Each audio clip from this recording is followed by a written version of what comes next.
Bueno, pues muchísimas gracias a todos. Buenos días muchas gracias por su asistencia a estos seminarios que estamos haciendo el Instituto de Química de la UNAM y el Centro Conjunto de Investigación en Química Sustentable, el CICS-UAM UNAM. En esta ocasión tenemos el seminario que dará la maestra Alejandra Núñez Pineda, y el cual es análisis elemental por combustión, calorimetría de barrido diferencial y termogravimetría. A continuación les voy a dar unas indicaciones para llevar a cabo este seminario. Primero que nada, les solicitamos cerrar su cámara y micrófono para que todo pueda ser más ágil y también que no haya muchas interrupciones. Para las preguntas que vayan a hacer en el seminario, las pueden escribir en el chat con letras mayúsculas, por favor, o también pueden levantar la mano ahí del Zoom, ¿no? Para darles la palabra, pero les agradecemos que sea al final de la presentación, también para que todo sea más ágil. También les recordamos que esta sesión se va a grabar. Esto por cuestiones de auditoría, pero también para que ustedes puedan verla en YouTube después. Si quieren consultar alguna información, la pueden ver en YouTube. Y hablando de YouTube, les agradeceremos mucho que se puedan suscribir a nuestro canal de YouTube de Secretaría de Vinculación del Instituto de Química de la UNAM, en donde podrán consultar este seminario, aparte de los otros seminarios que ya hemos tenido. A continuación les vamos a presentar unos videos que para los que no conocen el Instituto de Química o el CICS, para que los conozcan. Entonces,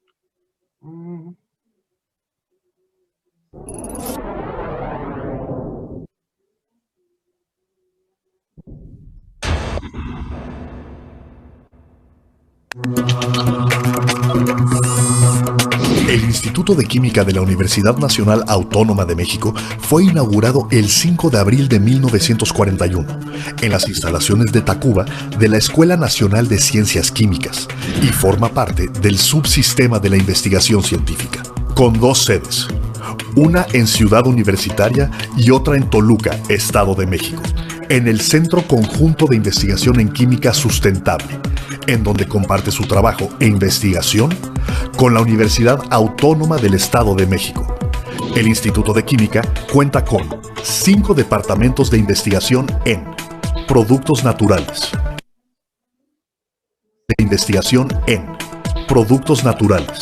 química orgánica, química inorgánica, química de biomacromoléculas y físico-química.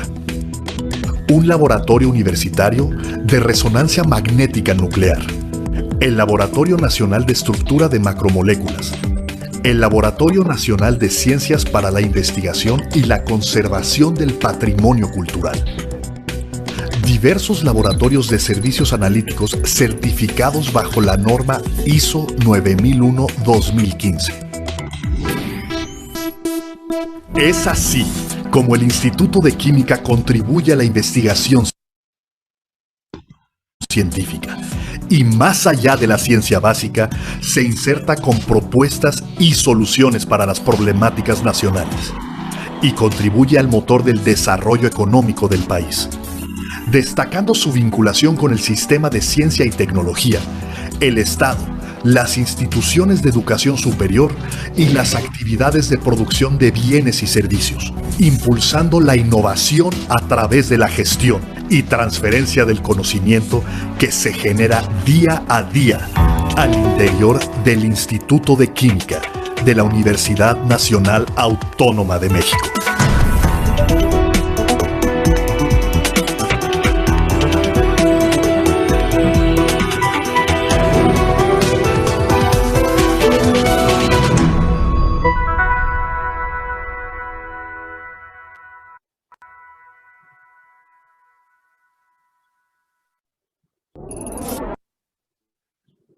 Perfecto, y ahora vamos a ver el video del SIGS.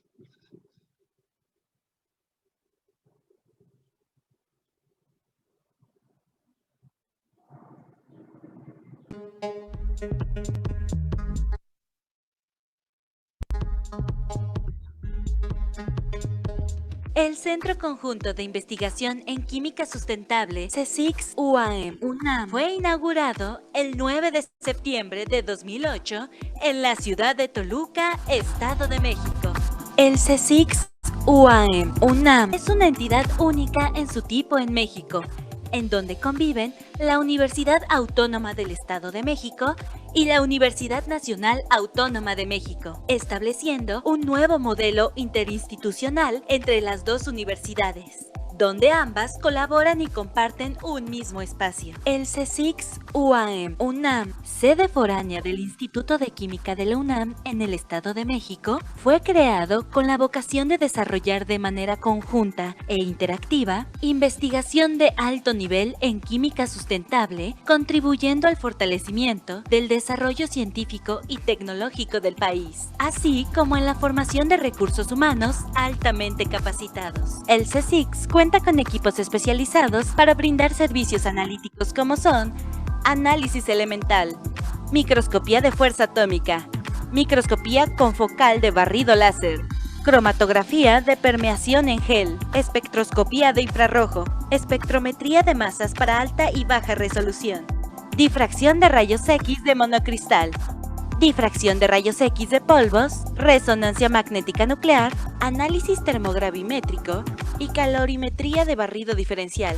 Estos servicios analíticos se han convertido en uno de los pilares y fortalezas más importantes del Centro Conjunto de Investigación en Química Sustentable, UAM-UNAM, y por lo tanto, del Instituto de Química de la UNAM, logrando posicionarse como un aliado importante para la industria regional aún fuera de la Ciudad de México, gracias al trabajo especializado y de alta calidad que se realiza.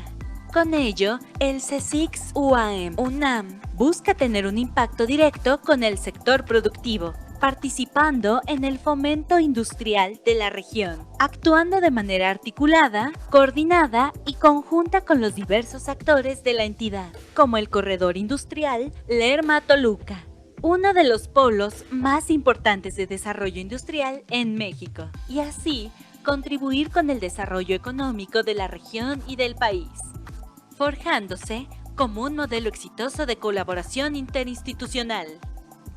El Centro Conjunto de Investigación en Química Sustentable UAM-UNAM. Química para un futuro sustentable.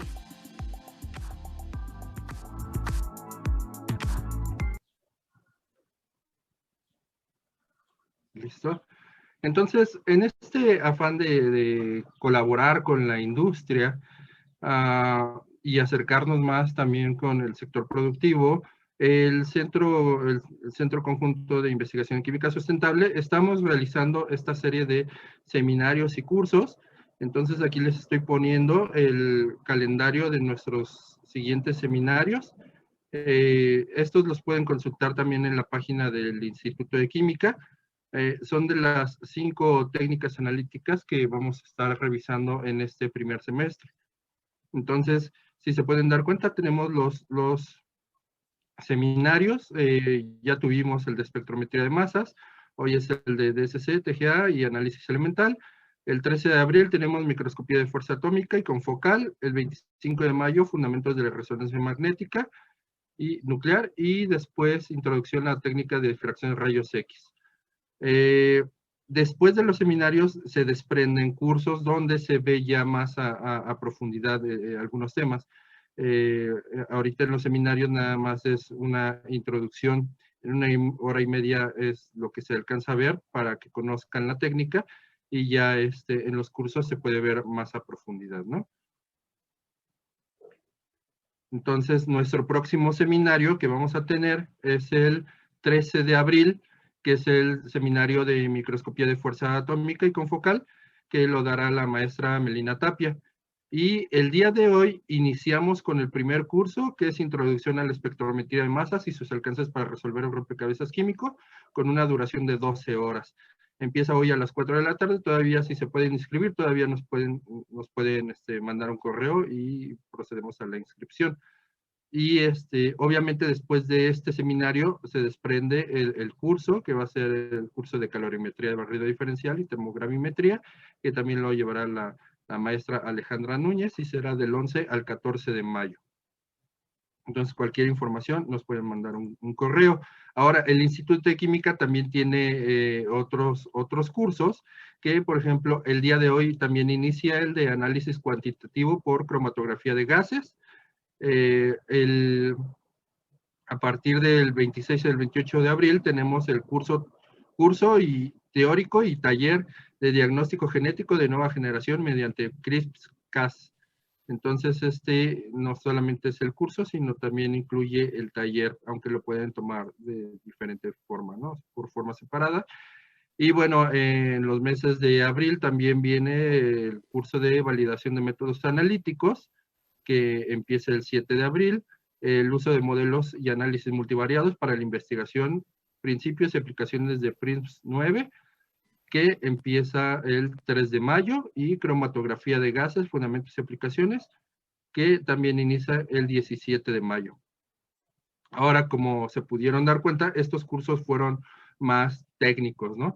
Sin embargo, también tenemos temas un poco más generales, y para eso el Instituto de Química tiene una asociación con la Fundación INCIDE, en la cual damos cursos y, bueno, más bien seminarios en conjunto. En este caso, el 8 de abril vamos a tener el seminario de dióxido de cloro, que lo va a dar el doctor Iván Castillo Pérez, del Departamento de Química Inorgánica del Instituto de Química de la UNAM. Y el 15 de abril tenemos el seminario de importancia de la investigación y desarrollo de medicamentos por el doctor Rivelino Flores Miranda, de Canifarma. Y por último, derivado de este 80 aniversario del Instituto de Química, dentro de sus actividades también se ha unido con la AMIF, con esta Asociación de la Industria Farmacéutica, y entonces vamos a tener unos seminarios bastante interesantes. El próximo jueves, en 2 días, vamos a tener el seminario de uso de evidencia del mundo real y su impacto en el ámbito regulatorio, donde lo van a dar representantes de la empresa Roche, como la doctora Gracie Crane, y también el doctor Santiago March de Funsalud, y el doctor Sergio Hernández del Instituto Nacional de Ciencias Médicas y Nutrición, Salvador Subirán. El moderador es el doctor Fernando Fon Méndez. Entonces, bueno, esas son nuestras actividades y los esperamos a cada una de ellas. Ahora sí, ya para comenzar con el tema, bueno, pues ya iniciamos con este seminario, que es análisis elemental por combustión, calorimetría de barrido diferencial y termogravimetría, que lo dará la maestra Alejandra Núñez Pineda. La maestra Alejandra es técnica académica de aquí del CSIC UAM UNAM, y les voy a platicar tantito de ella. Es química por la Facultad de Química de la UNAM, realizó sus estudios de maestría en el posgrado de Ciencias Químicas de la misma universidad en el área de química analítica. Laboró en el Centro de Investigación en Polímeros de COMEX, en el Departamento de Química Analítica, y laboró también en la empresa farmoquímica Signa, en el área de validación y desarrollo de métodos. A partir de 2011 se desempeña como técnica académica en las instalaciones del Centro Conjunto de Investigación en Química Sustentable, UAM-UNAM. Dentro de sus actividades principales se encuentran en el brindar servicios realizando experimentos de análisis elemental y análisis térmico, tanto para el sector de investigación como para el sector industrial. Cuenta con amplia experiencia en técnicas de calorimetría de barrido diferencial, análisis elemental por combustión y espectroscopía de infrarrojo. Ha impartido cursos y talleres relacionados con las técnicas analíticas de su especialidad y ha participado en congresos y simposios donde ha resaltado la aplicación de estas técnicas de caracterización de diversos tipos de materiales. Entonces, una de las grandes ventajas que tiene la maestra Alejandra es que también ha participado allí en la industria, entonces, por lo tanto, también conoce cómo se manejan los temas en ese lado, ¿no? Entonces, sin más, maestra Alejandra, muchas gracias por tu presentación. Entonces, pues te cedo la palabra para iniciar con el seminario. Muchas gracias. Gracias.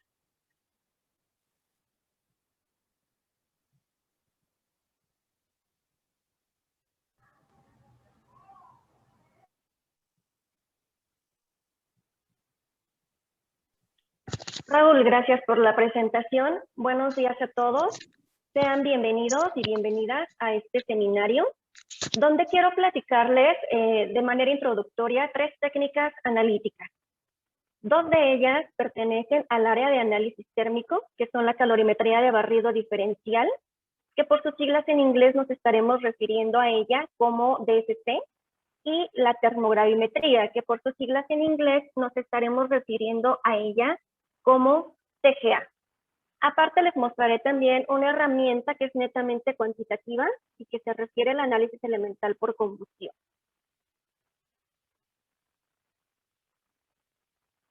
Dentro de la agenda de este seminario, entonces, platicaremos acerca de qué tipos de muestras se pueden analizar mediante el análisis térmico empleando DSC y TGA, un fundamento breve de qué es TGA, qué es DSC y qué información nos brinda, consideraciones para construir un método experimental de DSC y TGA, algunos ejemplos de aplicación de TGA, así como de DSC, los alcances que tiene un análisis simultáneo DSC-TGA.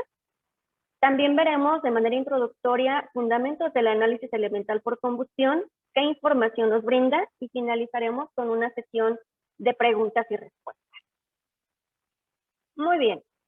Las muestras que se pueden analizar mediante estas 2 técnicas de análisis térmico son muestras tanto sólidas como líquidas. En los líquidos, preferentemente, se prefiere trabajar con muestras que tengan un punto de ebullición arriba de 80 grados centígrados. Esto para para evitar su volatilización debido a que el pesaje de las muestras se lleva a cabo a temperatura ambiente.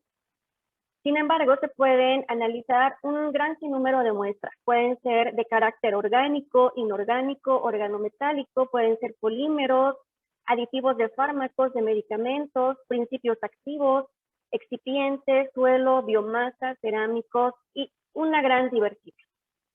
¿De acuerdo? ¿Qué le sucede a un material cuando se somete a un cambio de temperatura? Pues pueden ocurrir cambios físicos y químicos. Por ejemplo, el material se puede deshidratar, se puede desolvatar, se puede evaporar, y todos ellos implican un cambio de masa.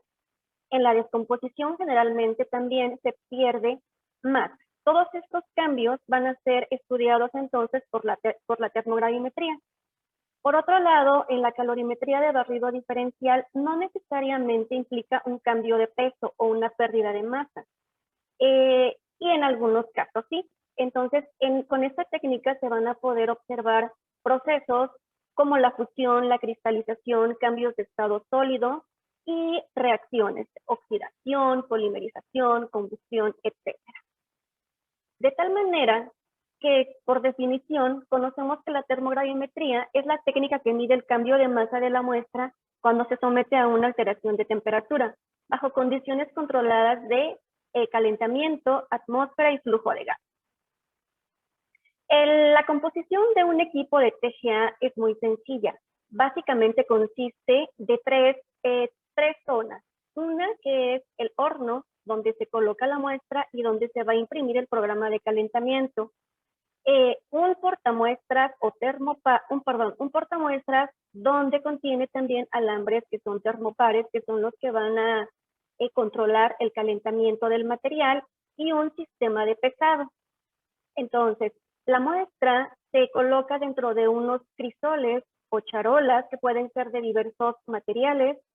Una vez colocada la muestra en estas charolas, que pueden ir abiertos o pueden ir cerrados con un orificio en la tapa para que por ahí se desprendan los gases de descomposición, esas charolas se colocan sobre el portamuestras del equipo.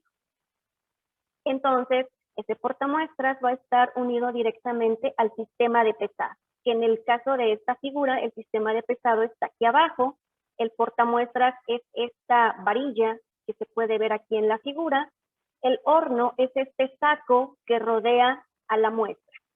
Entonces, la muestra se corre bajo una atmósfera definida porque, dependiendo de qué tipo de atmósfera se use, va a ser el fenómeno que se va a observar. Si se usa una atmósfera de tipo inerte, ya sea nitrógeno, argón o helio, lo que se va a estar observando son cambios de masa o cambios en el peso de la muestra debidos únicamente al efecto de la pirólisis, es decir, descomposición por temperatura. Si en el horno de la muestra se introduce una atmósfera oxidativa, por ejemplo, aire o oxígeno, se van a observar procesos de tipo combustión u oxidación. El calentamiento que se imprime a la muestra es básicamente de dos tipos, lineal e isotérmico. Dentro de los programas lineales, el más común es usar la velocidad de 10 grados centígrados por minuto. Es la estándar que se usa generalmente y que se reporta en estos tipos de experimentos. Pero también pueden usarse velocidades más bajas, por ejemplo, 1 o 5 grados, en el caso de cuando se requieren velocidades de descomposición más lentas, o pueden ser velocidades más altas, por ejemplo, 20, 50, 100 grados centígrados por minuto, dependiendo del proceso que yo quiero estudiar. Los programas isotérmicos consisten en que una vez alcanzado cierto valor de temperatura, pues el sistema, la muestra y el horno se mantienen a cierta temperatura por un cierto tiempo. Los programas isotérmicos son muy usados en estudios cinéticos. Y un tercer parámetro experimental que debemos tener en cuenta cuando preparamos un método de TGA es el tipo de crisol o charola que se va a usar. Hay varios en el mercado.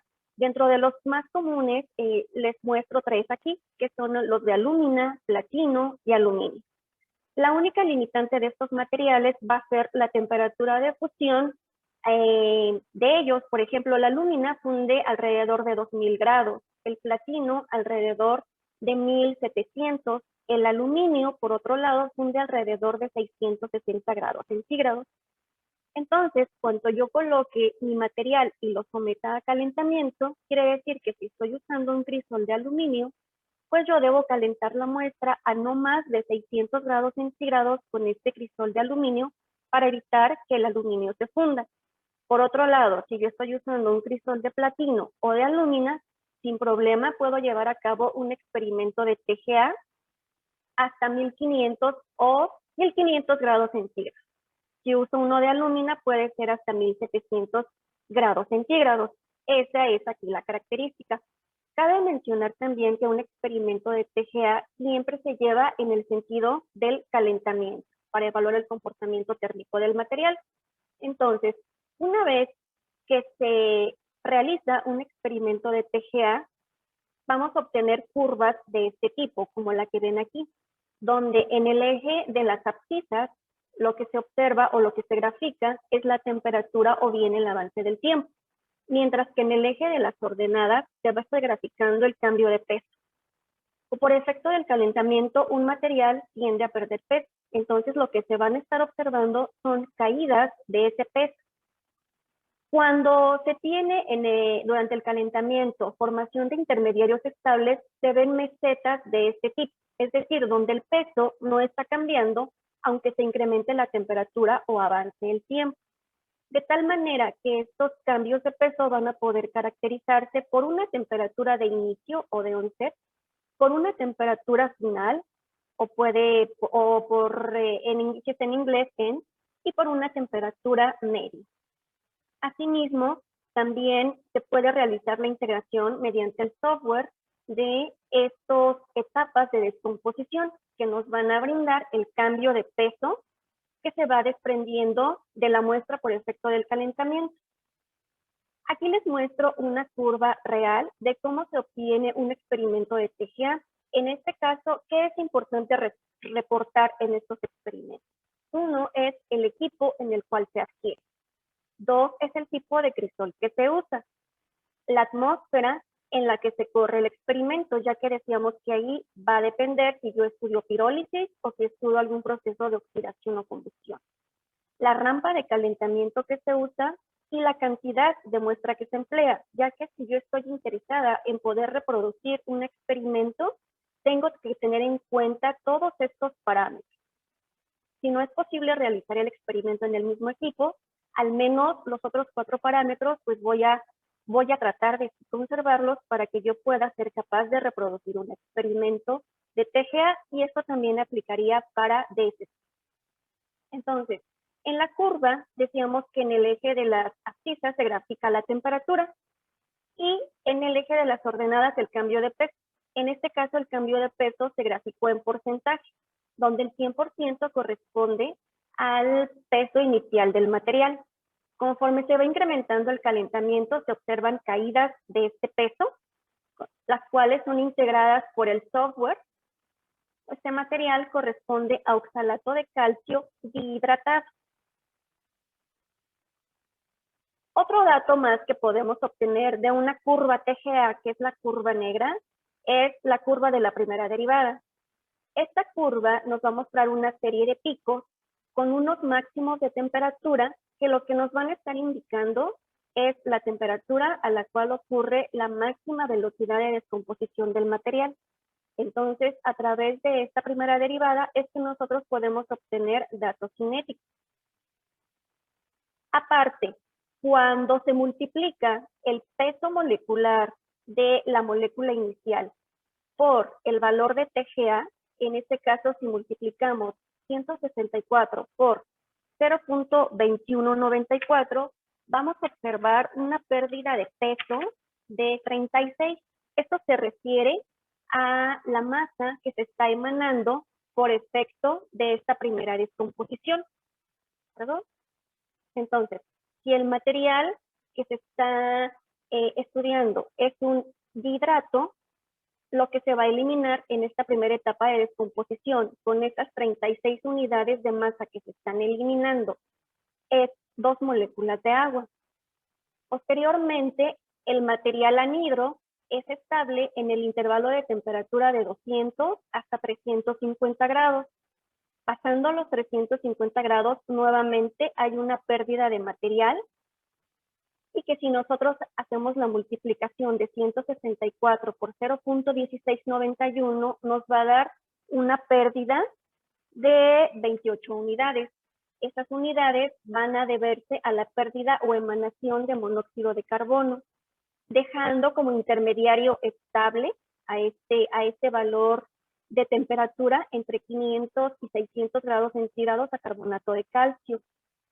Cuando sigue avanzando el calentamiento, se emana de la molécula 48 unidades de masa.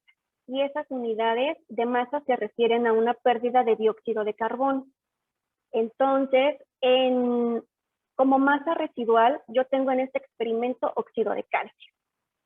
Esta serie de interpretaciones de especies que van quedando remanentes como parte del calentamiento de la muestra es posible en este tipo de moléculas inorgánicas que son pequeñas o de peso molecular relativamente corto.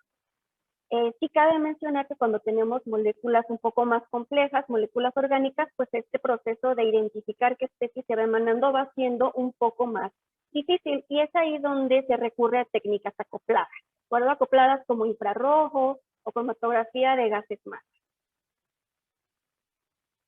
Ok, a continuación voy a mostrar una serie de ejemplos donde vamos a mostrar la aplicación de esta técnica de TGA. Un cliente trabajando en el área de polímeros estaba interesado en añadir cierta cantidad o ciertos aditivos a su material, por ejemplo, colorantes y algunos aditivos antiestáticos. Le interesaba a esta persona añadir esos aditivos al fundido del material, al fundido del polímero. Sin embargo, también necesitaba saber hasta qué temperatura podía calentar este material, asegurando que su material fuera estable, que no se descompusiera durante el proceso. Entonces, esa información nos la brindó una curva de TGA, donde se realizó el experimento de temperatura ambiente hasta 540 grados. Es bien sabido que el polietileno de baja densidad tiene un punto de fusión entre 110 y 115 grados centígrados. Entonces, en toda esta zona, el material es estable térmicamente a su temperatura a la cual funde, que es por arriba de 110, el material no pierde peso, es decir, se mantiene estable, presenta estabilidad térmica, y es a una temperatura de 359 grados, donde hay un remanente del 98%, indicando que se ha descompuesto un 2% del material. a 405 grados ha descompuesto un 5. Entonces, con este experimento, yo le pude decir al usuario, el proceso se puede llevar a cabo desde 110, 120 grados centígrados y hasta una temperatura de 240 o 250 grados centígrados sin que el polietileno se descomponga. Otro ejemplo es un usuario del área de alimentos necesita saber el contenido de humedad de su aceite de soya y necesita saber si el material es estable y hasta qué temperatura es estable. Entonces, con esta curva de TGA se pudo observar muy bien que de más o menos 30 grados centígrados a 120 se observa una pérdida de peso alrededor de 2.9%, lo que refleja que el material contiene humedad. Después, el material no cambia de peso, lo que refleja estabilidad térmica, y hasta 300 grados centígrados inicia su descomposición. La descomposición es prácticamente total a una temperatura de 520 grados centígrados. ¿De acuerdo? Un usuario en el área farmacéutica trabajando con una materia prima de ácido salicílico refería que quería hacer unos cambios en su proceso, pero requería fundir este material y ver qué posibilidad tenía para llevar a cabo procesos en el fundido. Necesitaba saber si el material era estable cuando estaba en estado fundido y hasta qué temperatura podía trabajar con él. Para ello, entonces, se obtuvo el experimento tanto en atmósfera de nitrógeno como en atmósfera de aire. La atmósfera de aire es esta curva de color café y el obtenido con atmósfera inerte es la curva azul. Como pueden ver, bajo atmósfera oxidante o de aire, la temperatura ocurre a un valor más bajo, la descomposición ocurre a un valor más bajo. Esto porque el oxígeno actúa en sí como un catalizador de la descomposición. En este caso, lo está haciendo que el material se descomponga más rápido. Entonces, si nosotros detectamos en base a la literatura que el punto de fusión de este material es de 159 grados centígrados, nosotros ubicamos aquí este valor de 159 y en la curva de TGA observamos que hay un peso remanente del 92%, indicándonos que a este valor de temperatura ya hay una descomposición del 8% de material. Por otro lado, si se trabajara en condiciones inertes, bajo una atmósfera de nitrógeno o de helio, esa descomposición es menor, es alrededor más o menos del 2%. Sin embargo, si el cliente intentara realizar un procedimiento o un reproceso con este material en el estado fundido, sí sería crítico, ya que el material, en cuanto está pasando del estado sólido a ese líquido empieza a descomponer. Entonces, de esta manera, TGA ayudó a discernir todas estas situaciones y que el cliente pudiera trabajar o tomar una decisión respecto a su material fundido. En el área del desarrollo de fármacos anticancerígenos, se está trabajando actualmente, o hace un tiempo hacia acá se está trabajando con nanopartículas metálicas. Estas nanopartículas pueden servir como acarreadores de fármacos o bien como una terapia alternativa para la destrucción de ciertos cúmulos de células en el cuerpo. Entonces, como agentes estabilizantes de estas nanopartículas suelen utilizarse ya sea compuestos orgánicos, como polietilenglicol, puede ser un ácido cítrico o algunos otros. Entonces, un grupo de investigación requería saber tanto la cantidad de polietilenglicol enlazado a su nanopartícula, así como la cantidad de nanopartículas que contenía su material. Se hizo para ello el experimento de TGA de temperatura ambiente hasta 700 grados centígrados. Al principio, el material presentó una pérdida continua de peso hasta un valor aproximado de 340 grados. Posteriormente hay una última pérdida y se obtiene un peso constante de esta muestra alrededor de 540 y hasta los 700 grados. Tratando de elucidar qué especies se están descomponiendo en este material, se encontró que en la primera etapa de descomposición lo que se está eliminando es agua. En la segunda etapa de descomposición, lo que se está eliminando son las cadenas de polietilenglicol que están entrelazadas entre ellas.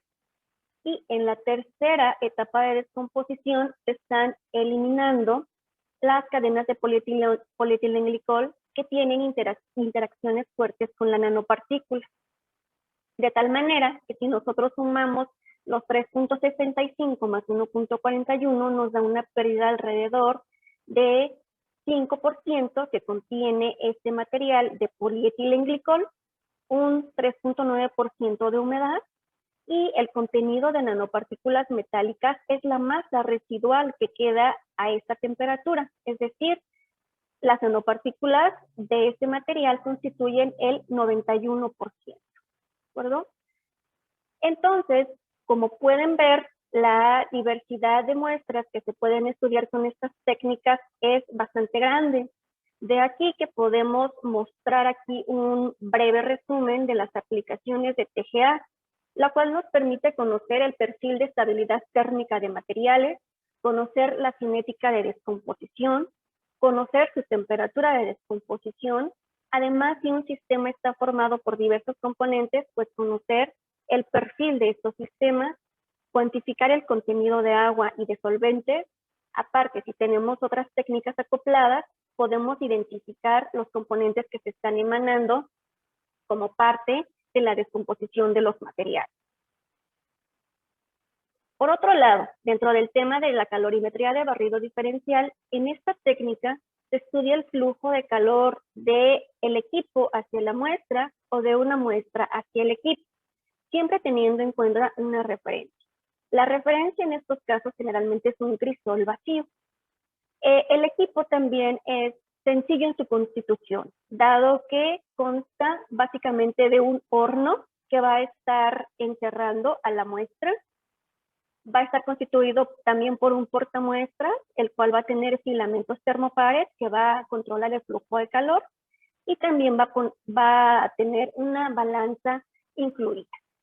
De tal manera que los experimentos que yo puedo llevar aquí en este tipo de equipos también van a estar controlados por una velocidad de calentamiento, ya sea lineal o isotérmico. También van a poderse apreciarse enfriamientos en estos experimentos de DCC. Los gases que yo voy a usar en el experimento van a depender si son inertes, si yo únicamente quiero ver cambios debidos al calentamiento, o sea, por pirólisis, o si quiero ver algún cambio debido a combustión o oxidación, entonces usaré atmósfera de aire o de oxígeno. De igual manera, los crisoles que se usan aquí los preferidos para este tipo de experimentos son los metálicos, ya que tienen una mayor transferencia de calor, que serían el de platino y el aluminio. Recordando que el de aluminio nos va a limitar en cuanto a su temperatura de uso, que lo podremos usar no más allá de 600 grados centígrados. Y el tipo de información que nos va a dar esta técnica son una serie de picos. Si ustedes pueden ver en esta gráfica, en el eje de las abscisas está graficada la temperatura y en el eje de las ordenadas el flujo de calor. Aquí las unidades pueden variar, pueden ser watts por gramo o pueden ser watts. En este caso son miliwatts por miligramo. Y alrededor de 0 hay números positivos y números negativos. Alrededor del 0, si ustedes siguen el puntero, podrán ver una línea base. Entonces, por arriba de esta línea base hay picos y por debajo de esta línea base hay un solo pico. En este caso, la clave que viene indicada aquí nos dice que los picos graficados hacia abajo, de acuerdo a esta flecha, serán exotérmicos. Por lo tanto, este pico es exotérmico y los dos picos que están aquí estarían clasificados como endotérmicos. En este caso, por ejemplo, es una muestra orgánica. Este proceso, alrededor de 100-110 grados centígrados, corresponde a desolvatación de material. Posteriormente que el material se desolvata recristaliza. Este pico exotérmico se refiere a recristalización. Y una vez que recristalizó este sólido, se funde. Este pico endotérmico corresponde a la fusión. Generalmente para picos de fusión lo que acostumbra a reportarse en DCC son las temperaturas onset. Y para picos estrechos se acostumbra a dar este dato. Para otro tipo de procesos también se acostumbra a reportar la temperatura de pico o cuando los picos son más anchos. Y otro parámetro importante que nos brindan estas curvas DCC son las áreas, con la cual ese valor de área se refiere a la energía o a la entalpía requerida para que este proceso ocurra. Por ejemplo, en este caso se requieren 27.49 joules por gramo de energía para que esta muestra o estos 3 miligramos de muestra se desolvase. Esa es la información que nos va a brindar DSC. Esta técnica es muy usada en el área de polímeros, porque los polímeros tienen un punto de fusión característico. Por ejemplo, en el área de aditivos de pinturas o de medicamentos, se usa muy comúnmente el polietilenglicol, en el cual se ha observado que en base a su peso molecular tiene diferentes temperaturas de fusión. Para polímeros, como son picos anchos debido a sus distribuciones de peso molecular, lo que acostumbra a reportarse son las temperaturas de pico de fusión. Entonces, esta técnica es capaz de diferenciar, por ejemplo, entre dos tipos de polietilenglicol. Otro tipo de muestra, el polietileno. El polietileno puede clasificarse como de baja densidad o de alta densidad, dependiendo también del entrecruzamiento que presente. Mediante esta técnica también es posible identificar ambos tipos de polímeros y hasta es posible identificar impurezas, por ejemplo, en este caso, otro polímero cristalino que presente una fusión.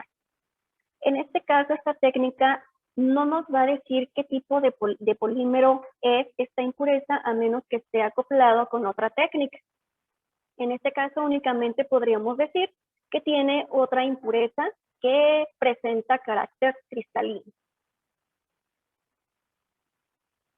En el área de fármacos, esta técnica de DCC es ampliamente usada porque el 90% de los principios activos se manejan en estado sólido.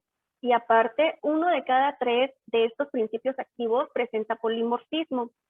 El polimorfismo se refiere a la característica que tienen los sólidos de cristalizar en diversos arreglos o conformaciones cristalinas. Cada uno de estos arreglos tiene distintas propiedades. Presenta distinta solubilidad, distinta temperatura de fusión, distinta biodisponibilidad en el cuerpo, distinto espectro de rayos X. Entonces, esto es muy importante porque dependiendo en la forma cristalina o el polimorfo que se tenga, es la biodisponibilidad que va a tener en el cuerpo. Aquí les presento un caso muy sonado que ocurrió por ahí del 1999, el año 2000, que fue el caso del ritonavir. Este es un fármaco que se emplea en infecciones de VIH. La empresa Abbott lo empezó a formular de una manera que lo encapsuló dentro de una cápsula semisólida. La farmacéutica lo que había encapsulado es originalmente la forma 1 y así la lanzó al mercado. Esta forma 1 se encontraba en una formulación líquida saturada de etanol agua, es decir, la introdujo en solución. Pasó el tiempo y conforme avanzó el tiempo, la muestra empezó a migrar a una segunda forma cristalina y se dieron cuenta porque cuando el producto se evaluó al segundo año, ya no presentaba las características, sobre todo de solubilidad, que habían evaluado al principio.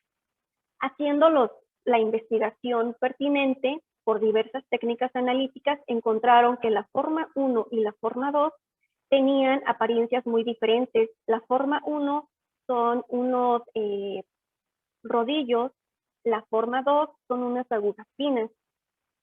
El material había precipitado de la cápsula, precipitó debido a esta baja solubilidad. Entonces, aquí realmente tenían un problema, ya que al ser esta forma 2 menos soluble en la disolución, pues iba a precipitar y su biodisponibilidad en el cuerpo iba a ser, pues, ya no eficiente. Dentro de la investigación, cuando la llevaron a cabo, encontraron que dentro de las causas que estaba originando este problema era que había impurezas en el etanol y aparte había impurezas en su materia prima. Entonces todo ello estaba conduciendo a que de la forma 1 migrara a la forma 2, que es un proceso indeseado en la industria farmacéutica. Entonces, ¿cómo se abordan este tipo de problemas bajo DSC? Perdón. Pueden abordarse desde dos metodologías. Una es, si se cuenta con las especies polimórficas, cuando se hace un estudio amplio de polimorfismo, si se cuenta con las dos especies o el número de polimorfos que haya reportados en la literatura, pueden estudiarse esos polimorfos cada uno por separado. Por ejemplo, en este caso de la bremafloxacina, que es un bactericida, se contaba con la forma 1 y la forma 2. Cuando se estudió la forma 1 bajo diferentes experimentos, obteniéndose la curva de SC desde temperatura ambiente hasta 250 grados centígrados, se observaron una serie de picos. Es decir, uno cuando calienta un sólido únicamente esperas observar un solo pico en DCC, indicándote que ese pico está fundiéndose. Cuando tiendes a observar picos hacia arriba y hacia abajo, quiere decir que ese material termodinámicamente no es estable porque está migrando a otras formas cristalinas. En esta curva, lo exotérmico o los picos exotérmicos están graficados hacia arriba y los picos endotérmicos de fusión, en este caso, estarían graficados hacia abajo. Entonces, estos tres picos corresponden a fusión. Estos dos de arriba corresponden a cristalización. Este pico de aquí correspondería a fusión. Entonces, si el experimento comenzó analizando la forma 1, esa forma 1 se fundió alrededor de 150 grados centígrados. A partir del fundido, recristalizó una segunda forma cristalina. Esta forma cristalina posteriormente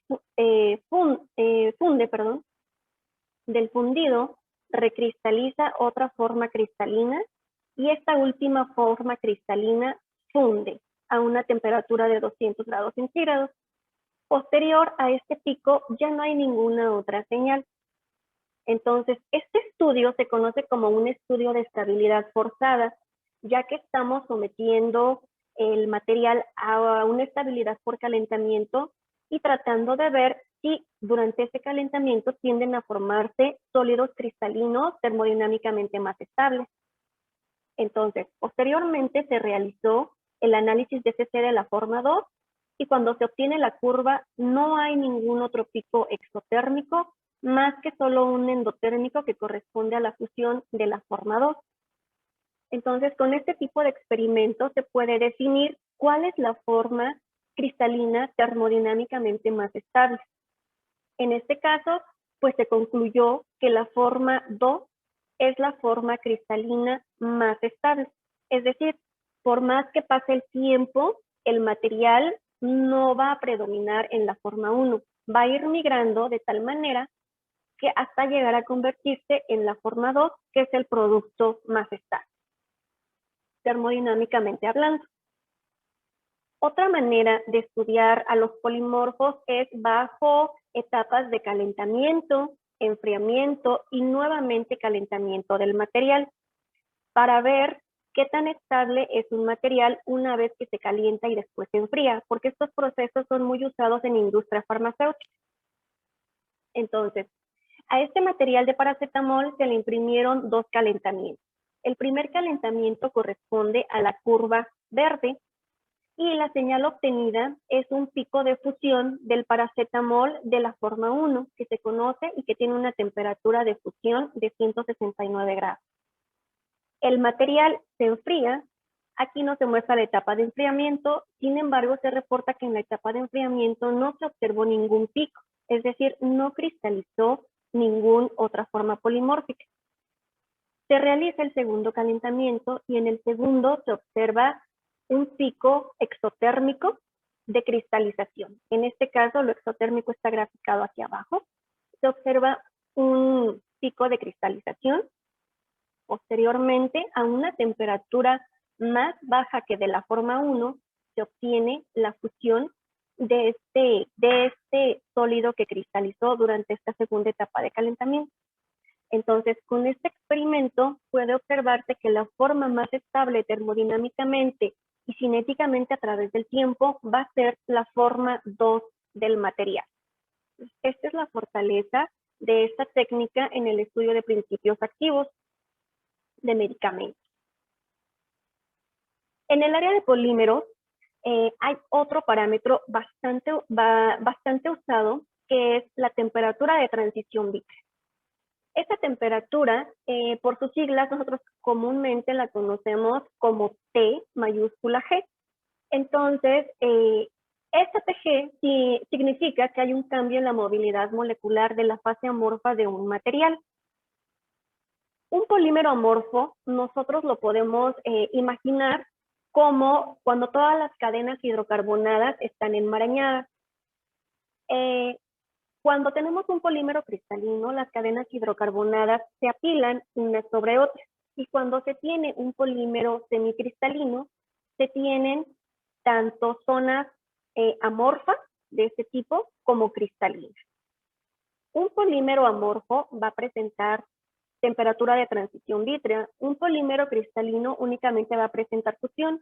Y un polímero semicristalino presenta ambas, TG y fusión.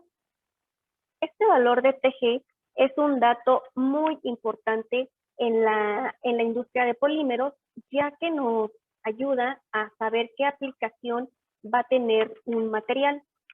Por debajo de esta temperatura de TG, un material es duro y quebradizo, es decir, tiene propiedades como de un vidrio. Si el material se cae o si se golpea con suficiente fuerza, va a tender a romperse.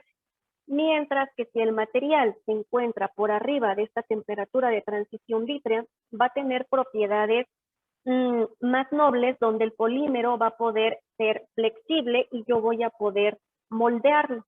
Entonces, esto es lo importante de polímeros, conocer este valor de TG, porque dependiendo de ese valor es la aplicación que yo le voy a poder dar a ese polímero.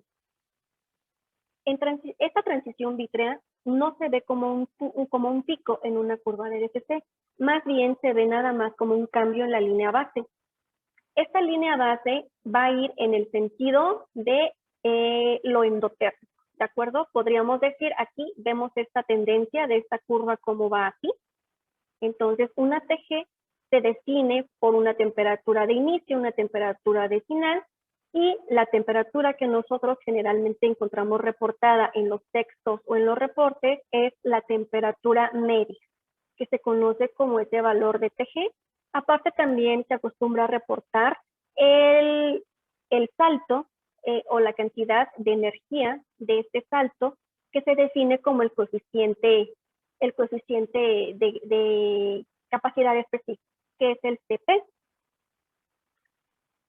Estos valores de transición vítrea nos ayudan muchísimo para definir o para evaluar más bien perfiles de muestras, en este caso polímeros, porque los polímeros tienen temperaturas de transición vítrea bien conocidas, sobre todo si yo he estado trabajando con un material por largo tiempo o por un lote conocido por largo tiempo, pues va a tener una temperatura de transición definida. Y cuando se introducen nuevos lotes, es muy bueno comparar el perfil tanto de TG como de fusión para observar que el material tenga las mismas propiedades. En este caso, surgió el caso de un cliente que trabajando unas piezas plásticas, trabajando con su viejo lote de poliamida 6,6, el comportamiento de sus piezas era muy bueno. Introdujo un nuevo lote posteriormente de poliamida y las piezas empezaron a presentar una baja tenacidad, es decir, las muestras empezaron a ser quebradizas. Comparando los perfiles de DSC de estos dos materiales, se observó que el lote viejo o el lote con el que había estado trabajando tenía una TG de 63 grados centígrados y un pico de fusión, que sería esta curva azul, un solo pico de fusión, representado aquí con una temperatura de pico de 263. El nuevo lote, a diferencia, tenía un valor de TG más bajo y en la zona de la fusión del polímero tenía 2 picos. ¿Esto qué nos está indicando? Que hay un segundo pico debido a una impureza. Exactamente no sabemos cuál, pero sí sabemos que el material no está puro y aparte hay un abatimiento de la temperatura de fusión de la poliamida 66 y un abatimiento de su TG, que eso es muy característico. Las TGs y las temperaturas de fusión se abaten en presencia de impurezas. Entonces, esto es un uso muy importante que se le da a la transición vítrea y a la fusión en el área de polímeros mediante DSC. Como resumen, podemos comentar entonces que dentro de las principales aplicaciones de DSC se encuentra el estudio de la fusión de materiales cristalinos, el estudio de la transición vítrea en sólidos amorfos, el estudio de transiciones sólido-sólido, estudio de polimorfismo, estudio también de interacciones fármaco-excipiente, la desnaturalización de proteínas y estabilidad a la oxidación, que es muy aplicada en polímeros, en aceites y en lubricantes. Por otro lado, también tenemos el análisis simultáneo. En este caso, significa que yo puedo llevar a cabo dos experimentos de manera simultánea sobre una misma muestra. Lo que va a representar esto es un ahorro de tiempo porque los dos experimentos se hacen al mismo tiempo, y ahorro de consumibles y materiales, por ejemplo, en este caso de gases, de charolas o crisoles, y voy a obtener más información de la muestra en una sola corrida, porque como hemos estado viendo, las técnicas de DSC y TGA pues nos brindan información complementaria. Les menciono que el equipo con el que contamos en el CICS, aquí en nuestro centro de investigación, es un equipo de este tipo, de análisis simultáneo DSC y TGA, de la marca que se muestra en esta diapositiva. Es este modelo y esta marca. El tipo de resultado que obtenemos con este experimento es bastante útil. Por ejemplo, aquí les muestro una gráfica TGA y DSC obtenido de manera simultánea para un material que está constituido por yeso y arena de cuarzo, muy usado en el área de la construcción o bien en el área de elaboración de cerámica. El cuarzo, recordemos que se refiere a sulfato de calcio con 2 moléculas de agua de hidratación, el yeso, perdón, y el cuarzo se refiere a óxido de silicio. La curva TGA en esta gráfica es la curva verde que estoy señalizando con el puntero, y la curva DSC corresponde a la curva azul. En este caso, estos dos picos DSC serían endotérmicos. Aquí hay un pico ancho exotérmico y nuevamente otro pico pequeño endotérmico. La curva que ven aquí arriba es la primera derivada de la curva TGA, que nos está indicando que hay dos picos de pérdida de peso que se refieren a estas caídas de peso que nosotros hemos visto en la curva TGA. Estas dos caídas de peso que se verifican entre 120 y 200 grados centígrados corresponden a la pérdida de 1.5 moléculas de agua y aquí a 0.5 moléculas de agua del yeso.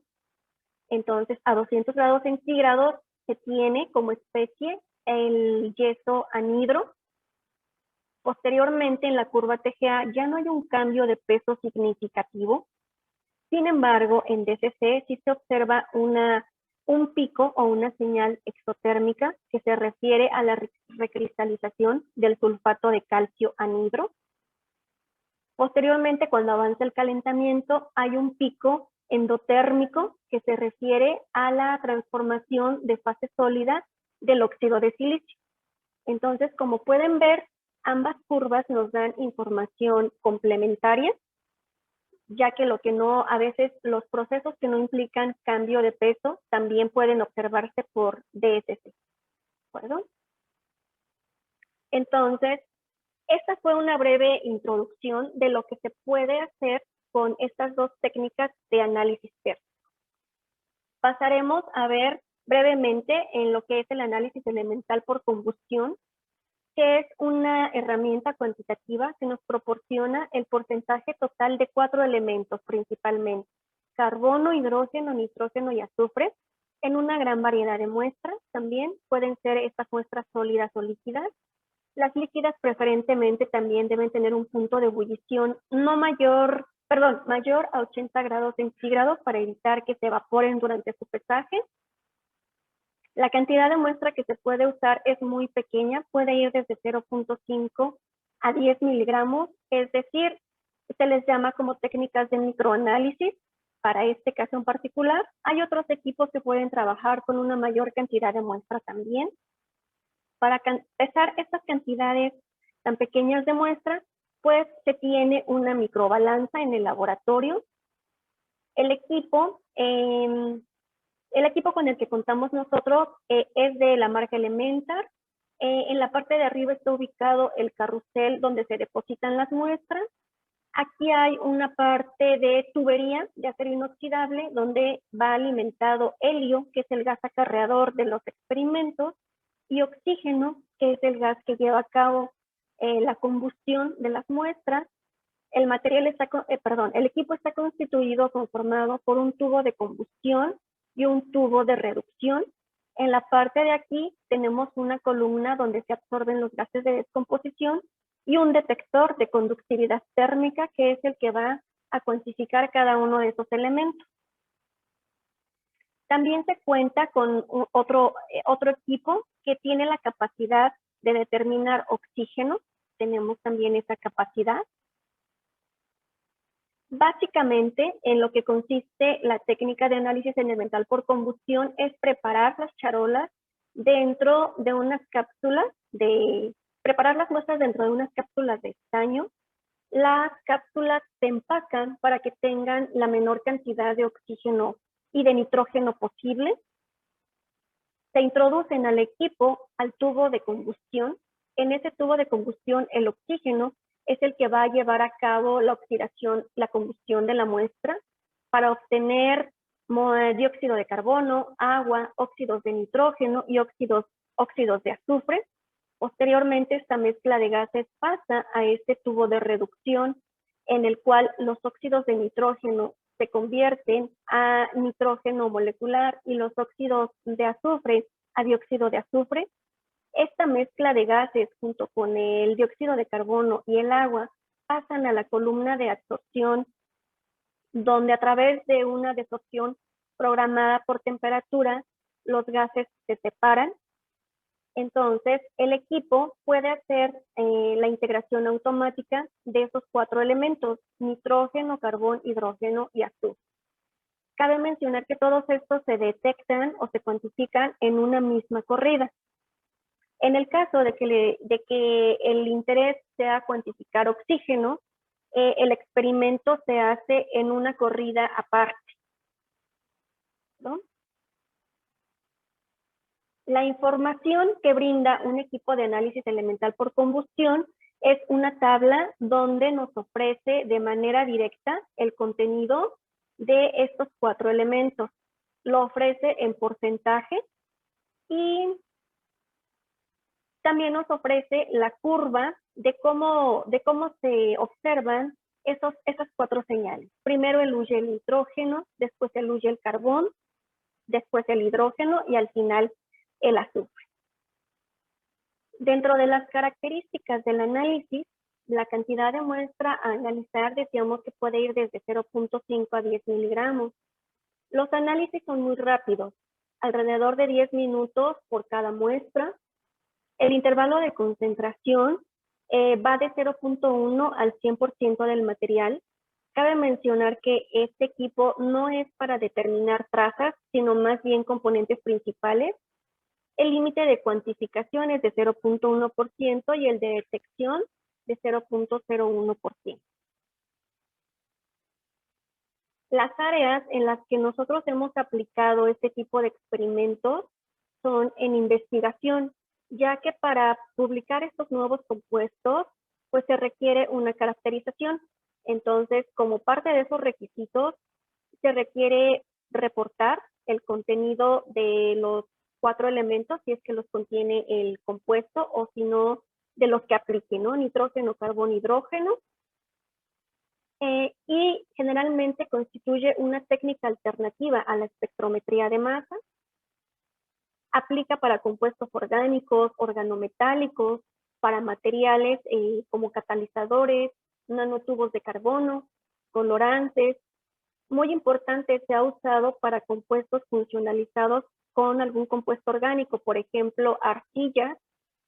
Se han funcionalizado con compuestos orgánicos y la cuantificación es bastante reproducible y exacta. En agronomía hemos analizado suelos y fertilizantes.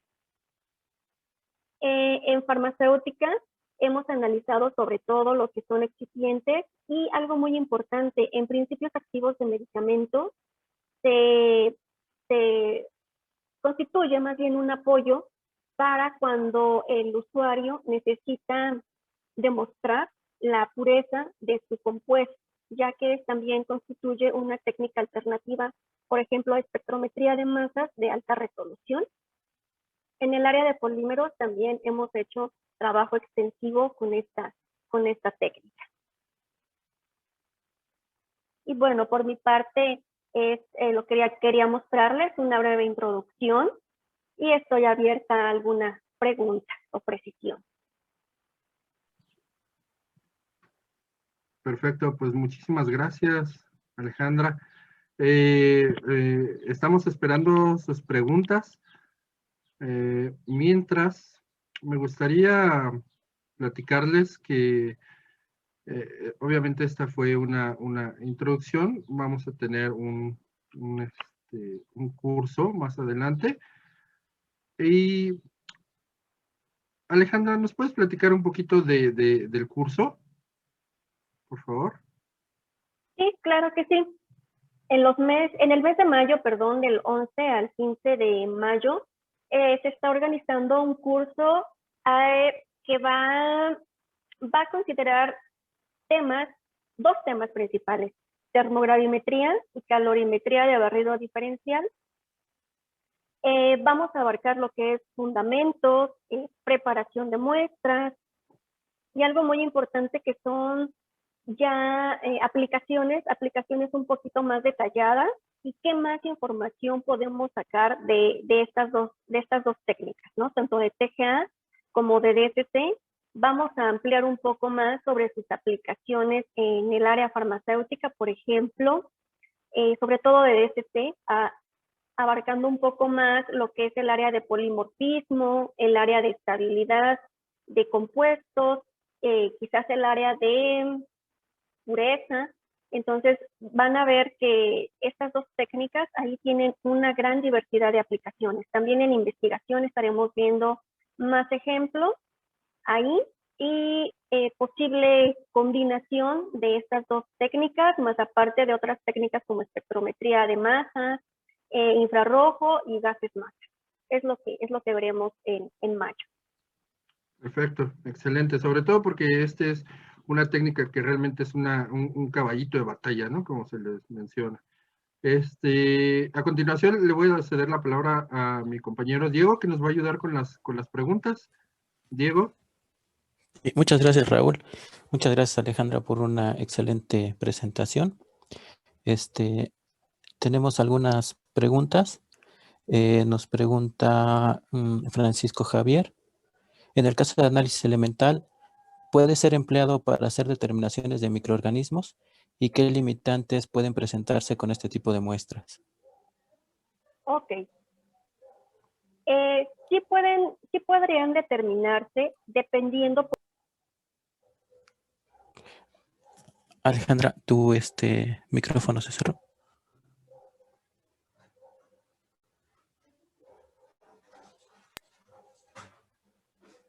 Gracias. Sí, aquí quizás necesitaría un poco más de información respecto a qué microorganismo, quizás conocer un poco más la matriz donde están embebidos estos microorganismos, porque como yo decía en la charla, si los microorganismos o la cantidad de microorganismos son muy bajos, pues la técnica de análisis elemental por combustión quizás no sea la más adecuada, porque no es para determinar precisamente trazas. Sin embargo, si los microorganismos estuvieran en una alta concentración en la muestra que quiere analizar esta persona, sí podríamos monitorear. Y yo creo que aquí quizás nada más alguna de las limitantes pudiera ser la temperatura de trabajo a la cual necesita tener a los microorganismos, ¿no? Porque a lo mejor si requiere temperaturas muy bajas, este análisis lo que hace es someter a calentamiento la muestra. Entonces, al someter a calentamiento quiere decir que el material pues va a descomponerse. Al descomponerse, pues, es una técnica destructiva. Entonces, no sé si a esta persona le interese que sus microorganismos estén vivos o no hay problema de si estos materiales se combustionan para que sigamos, por ejemplo, alguno de los elementos, por ejemplo, si contienen mayoritariamente nitrógeno, podríamos ir monitoreando el contenido de nitrógeno de las muestras y eso nos daría una muy buena idea de qué cantidad de microorganismos contiene el material. Muchas gracias. Nos pregunta también Nazario Bautista si se pueden identificar polimorfos en polvos de semiconductores.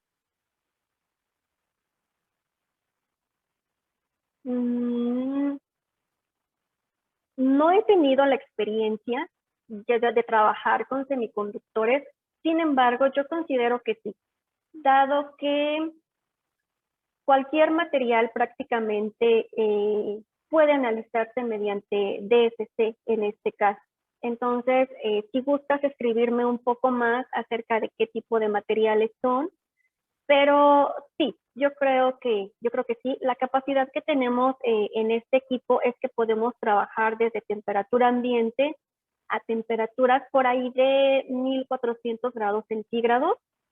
Los semiconductores, hay algunos que son organometálicos o algunos metálicos, entonces sí tendríamos como que un intervalo bastante amplio para llevar a cabo estudio de semiconductores. Gracias. Nos pregunta también Adriana si el análisis simultáneo TGA-DCC, las impurezas de una muestra se pueden analizar de manera independiente. ¿Me podrías repetir, Diego? No entendí muy bien. Sí, que si en análisis simultáneo TGA-DCC, si las impurezas de una muestra se pueden analizar de manera independiente.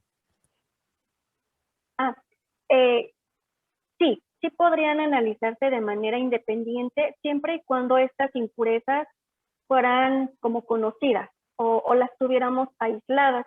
Entonces, como lo que entendí de la pregunta es, por ejemplo, si las tuviéramos aisladas, pues sí podemos analizar cada una de las impurezas por separado y quizás después juntar estas impurezas con el material de interés para ver alguna otra interacción. No sé si respondí lo que se preguntó, pero en conclusión, sí podemos analizar de manera separada las impurezas si las tenemos aisladas. Sí, nos pregunta Arturo que si, por ejemplo, el análisis cinético CAS o SAGA-FLIN-WAL, que si estos temas se van a abordar en el curso. ¿Me repites las iniciales o las siglas? Es KAS o SAGA-FLIN-WAL. Quizás es un tema más específico que podríamos platicar con esta persona para ver para abordar un poquito más y qué información requiere. creo que es un tema más específico que sí podríamos platicar más en corto con el usuario. Gracias. Nos pregunta Arturo que si la técnica de termogravimetría podría ser utilizada para determinar en un polímero su porcentaje de carga, por ejemplo, un aditivo de calcio. Ok. Sí es posible.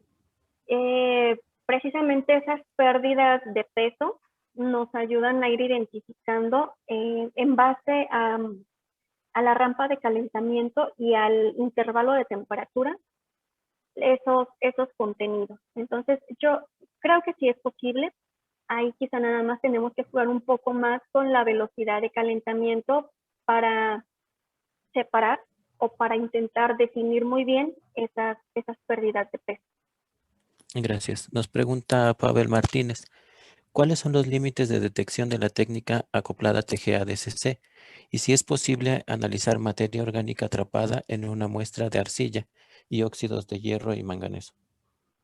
Ok, respondo a la segunda pregunta donde habla acerca de material orgánico en óxidos de arcilla. Sí, porque el material orgánico se descompone a una temperatura seguramente menor que las arcillas. Las arcillas prácticamente no vemos descomposición en TGA. A 1500 grados centígrados las arcillas pues, no se descomponen, más que generalmente se deshidratan. Entonces, si hay presencia de otros compuestos orgánicos, sí es posible cuantificarlos. En el caso del límite de detección y cuantificación, quizás podría decirlo un poco más para la técnica de TGA. Con el equipo que nosotros tenemos, podemos tener una buena cuantificación con precisión y exactitud del 1%. Gracias. Y nos pregunta Arturo Azupiazu si es posible llevar a cabo el experimento con atmósfera de vapor para la gasificación. Ok. En el equipo que nosotros tenemos aquí, no nos es posible. No tenemos generador de otro tipo de atmósfera. Me preguntó de atmósfera húmeda, perdón, Diego. Sí, vapor. Vapor. No tenemos capacidad para generar o generador de agua o de vapor, pero sí tengo entendido, o sí sé que hay otros equipos que pueden hacerlo. Me parece que en el Instituto de Materiales de la UNAM, ahí en CEU, Ciudad de México, había un equipo de este tipo para evaluar más bien TGA o absorción, isotermas tipo de absorción con vapor de agua. Y parece que son todas las preguntas. Nos preguntan sobre los costos de análisis. Ahorita les pasamos el contacto para los costos de los análisis en el chat.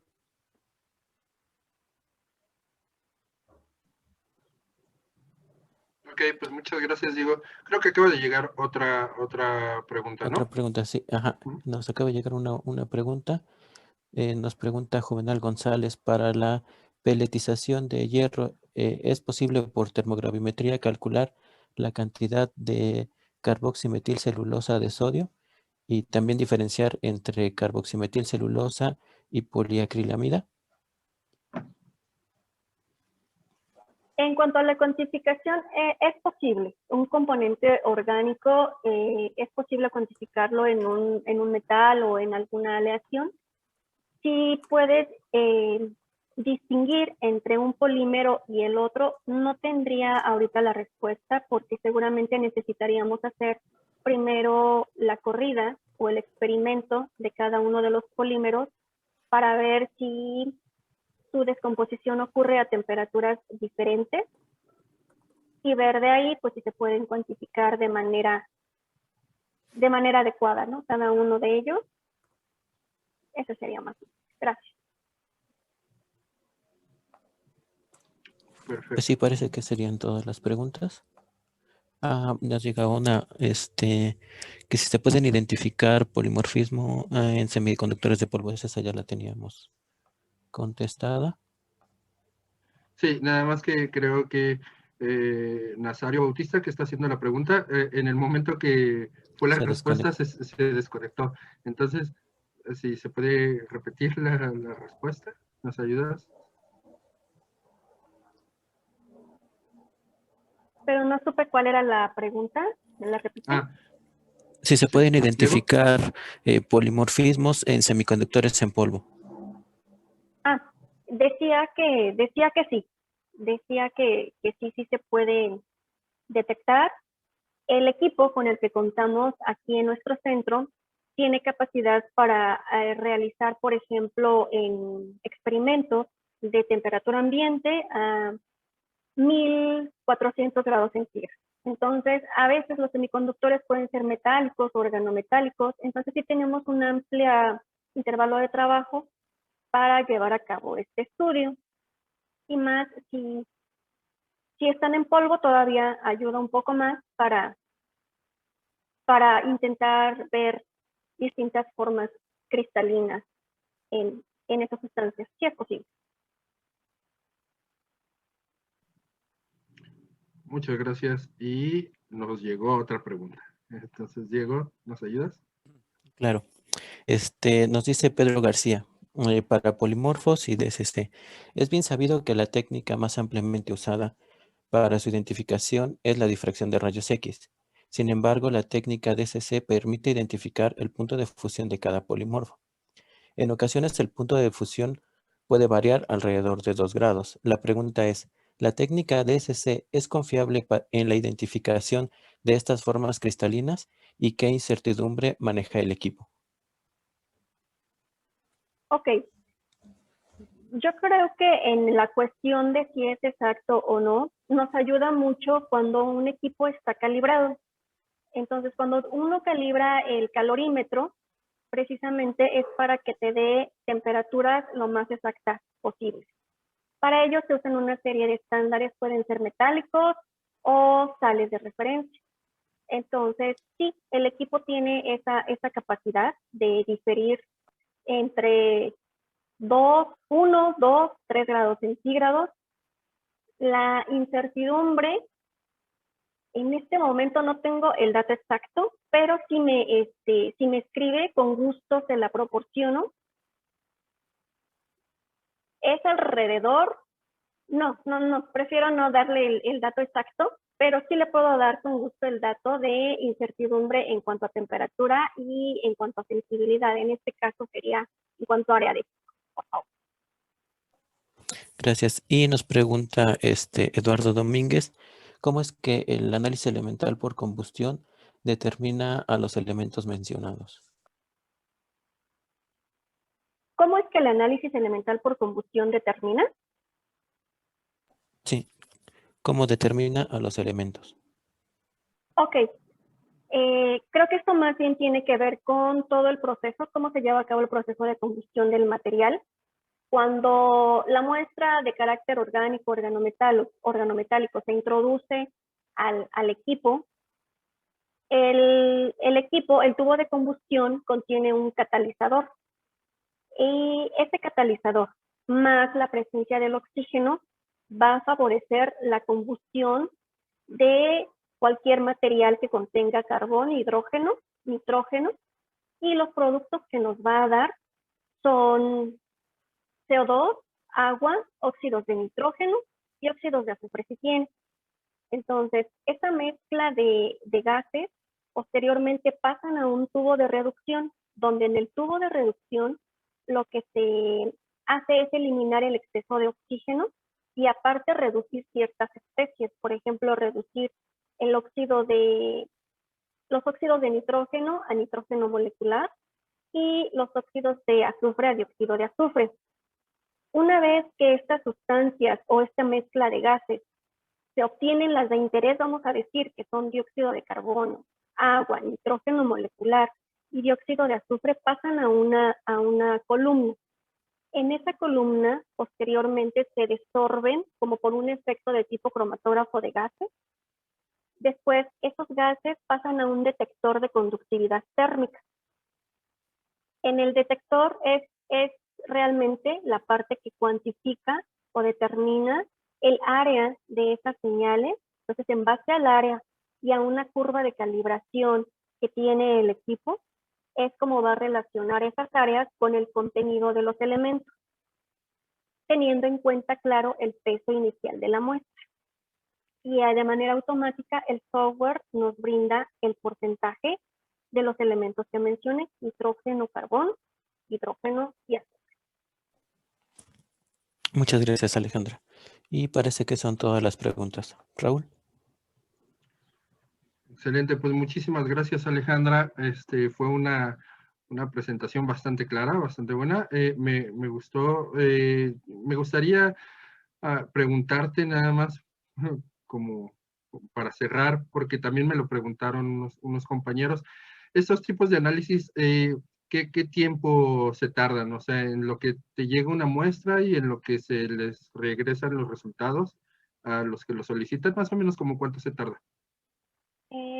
Por ejemplo, si estamos hablando de técnica de análisis elemental por combustión, la técnica es muy rápida. Entonces, en 3 días tienen el resultado. Más bien aquí es como que la logística, ¿no? De que llegue la muestra a nuestras instalaciones. Una vez que yo la tenga aquí, se analiza en 1 o máximo 2 días. Entonces, en 3 días pueden ya tener resultados. En las técnicas de análisis térmico, calorimetría, DCC y TGA, los experimentos pueden ser un poco más tardados y a veces hay que hacer alguna confirmación del experimento, también dependiendo del número de muestras, ¿no?, a recibir. Pero de igual manera, si se recibe una muestra y solamente es requerido 1 o 2 experimentos, a los 3 días tienen ya el resultado. Excelente. Pues muy rápido todo. Entonces, pues muchas gracias, Alejandra. Entonces, antes de despedir, quiero poner aquí otra vez los carteles de nuestros próximos eventos. Como les había platicado, tenemos el seminario el 13 de abril, que es de AFM y microscopía confocal. Hoy inicia el curso de introducción a la espectrometría de masas y su alcance para resolver un rompecabezas químico. Y del 11 al 14 de mayo nos vamos con el curso de DSC y termogravimetría, que también llevará la maestra Alejandra Núñez. Y estos son los cursos que va a dar el Instituto de Química de cromatografía de gases y diagnóstico genético de nueva generación mediante CRISPR-Cas. Todos estos eventos los pueden encontrar en la página del Instituto de Química. También se les mandaron ahí la información por chat.